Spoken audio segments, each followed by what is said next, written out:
بسم اللہ الرحمن الرحیم۔ آج کا ہمارا سبق ہے علم النحو، 105واں سبق ہے اور سبق ہے استثناء کے اعراب۔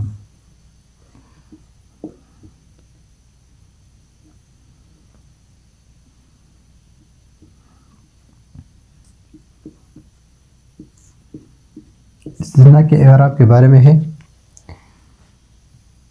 سب سے پہلے یہ جو ہے یہ 5 یہ منصوب ہے،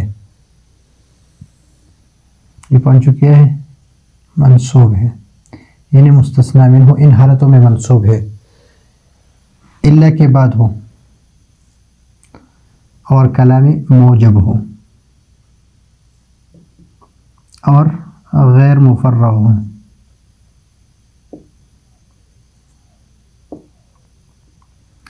الا کے بعد ہو، کلام موجب ہو، مستثنیٰ متصل ہو،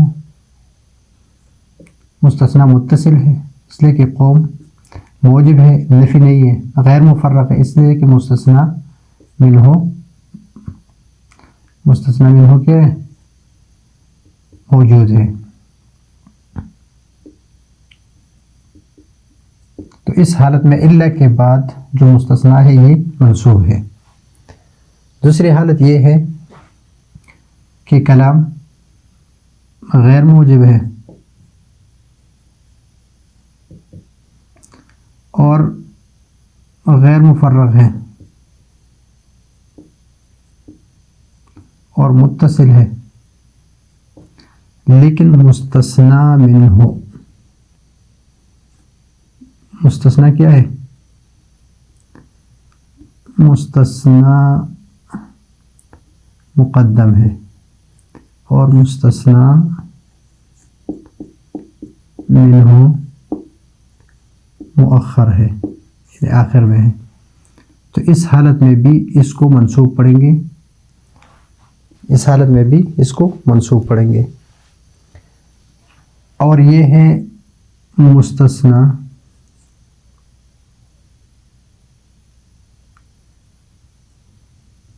استثناء منقطع۔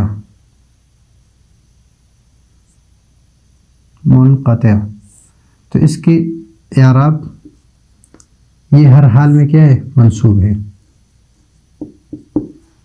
ہر حال میں منصوب ہے۔ ابھی خلا اور عدا، خلا اور عدا، اس کے بعد یہاں پر ہم پڑھیں گے دوبارہ کہ خلا زید اور عدا نہیں ہے یہاں پر، تو میں آپ کو یہ بتا رہا ہوں کہ خلا اور عدا کے بعد یہ منصوب بھی ہے اور مجرور بھی ہو سکتا ہے۔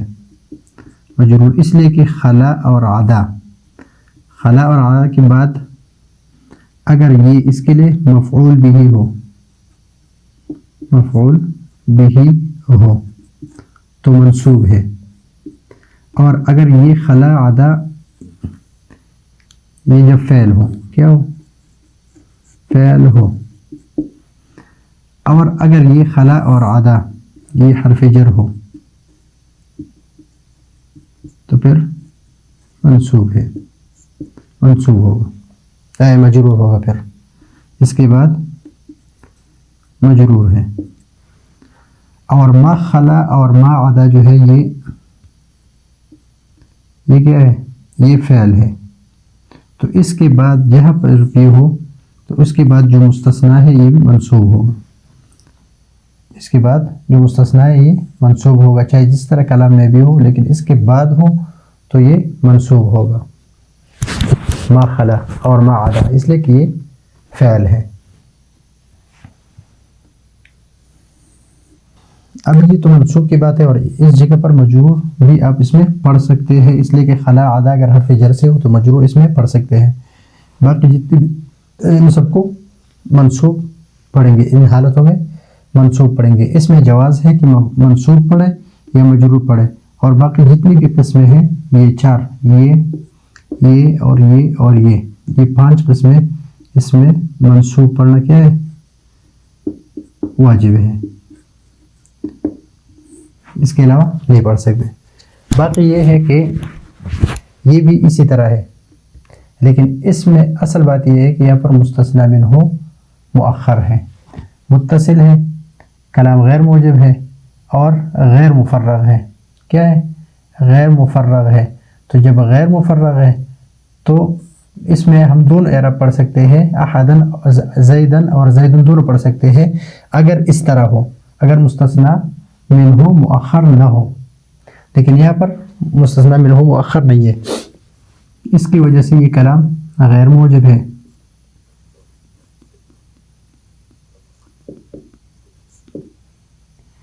اور اس کی وجہ سے یہ غیر مفرغ ہے اور مستثنی کے متصل ہے۔ لیکن الا زیدن، اب اس میں دونوں اعراب پڑھ سکتے ہیں، کلام غیر موجب میں یعنی منفی میں، کلام میں منفی میں ہم دونوں اعراب پڑھ سکتے ہیں، یا تو مستثنی یعنی الا والا اعراب جس طرح یہ ہے، یعنی اس کو منصوب بھی پڑھ سکتے ہیں، منصوب، اور منصوب کس وجہ سے؟ مستثنی کی وجہ سے، اور اس کو مرفوع بھی پڑھ سکتے ہیں، ما جاءنی، مرفوع کس وجہ سے؟ اس وجہ سے کہ اس سے بدل ہو، اس سے کیا ہو؟ بدل ہو، بدل کے اعراب، کہ یہ زیدن ہے، احدن ہے تو یہ زیدن ہے، یہ احدن ہے تو یہ زیدن ہے، یہ احدن ہے تو یہ زیدن ہے، بدل مبدل منہ اعراب پڑھیں گے اس میں، تو دونوں اعراب پڑھ سکتے ہیں، یہ منصوب بھی پڑھ سکتے ہیں اور مرفوع بھی پڑھ سکتے ہیں، دونوں اعراب اس میں ہم پڑھ سکتے ہیں۔ ابھی یہاں پر کلام کیا ہے؟ غیر موجب ہے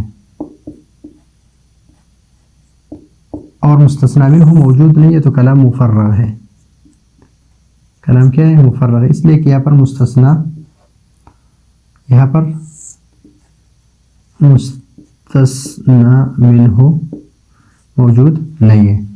تو جب مستثنی منہ موجود نہ ہو اور کلام غیر موجب ہو تو پھر اس میں اعراب عامل کے مطابق ہے، یہ الا اور یہ ما کو ہٹا دے تو جاءنی زیدن، رأیت زیدن، مررت بزیدن، تو آپ کو پتہ چلا کہ معنی تمام ہو رہا ہے اس کے بغیر۔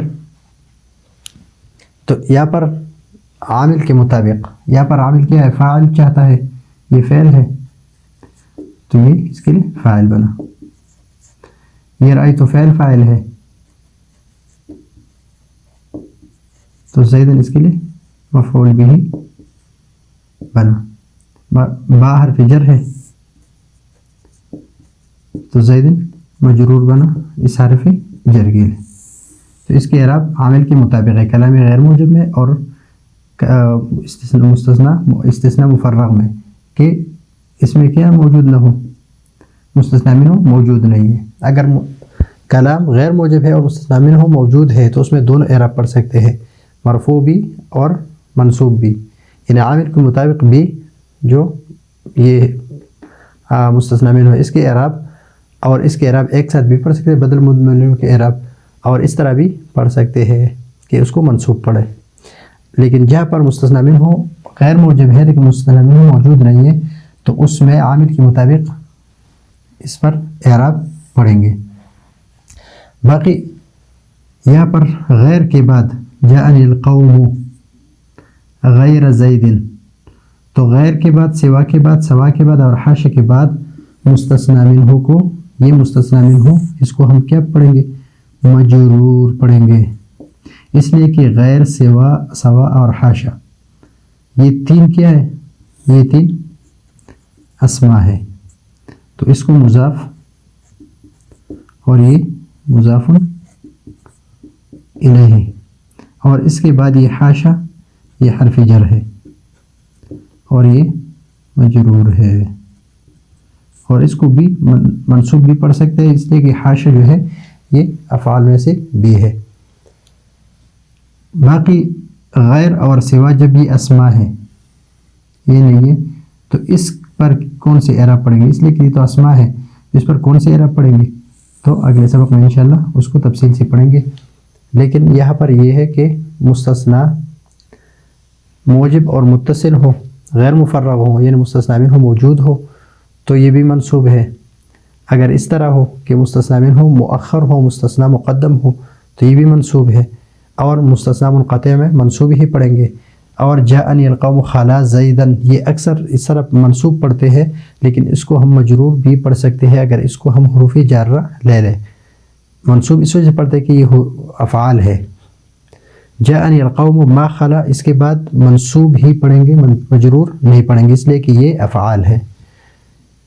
اور یہاں پر جب مستثنی منہ موجود ہو اور کلام غیر موجب ہو، کلام غیر موجب ہو اور مستثنی منہ موجود ہو تو الا کے بعد اس کو ہم منصوب بھی پڑھ سکتے ہیں اور مستثنی منہ کے اعراب کے برابر بھی پڑھ سکتے ہیں، اس کو بدل اور مبدل منہ کہیں گے پھر۔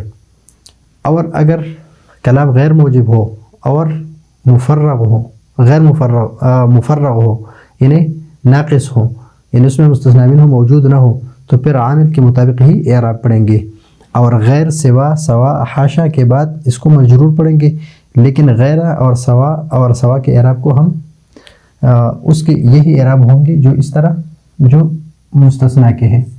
یہاں پر الا کی جگہ غیر لگائیں گے تو اس کے اعراب کو وہاں پر لگائیں گے اور یہ اس کے بعد جتنے بھی ہے سارے مجرور بن جائیں گے۔ اس کو انشاءاللہ اگلے سبق میں تفصیل کے ساتھ پڑھیں گے۔ تو یہ ہے آج کا ہمارا سبق، اگلے سبق کے لیے اجازت چاہتے ہیں۔ اللہ حافظ۔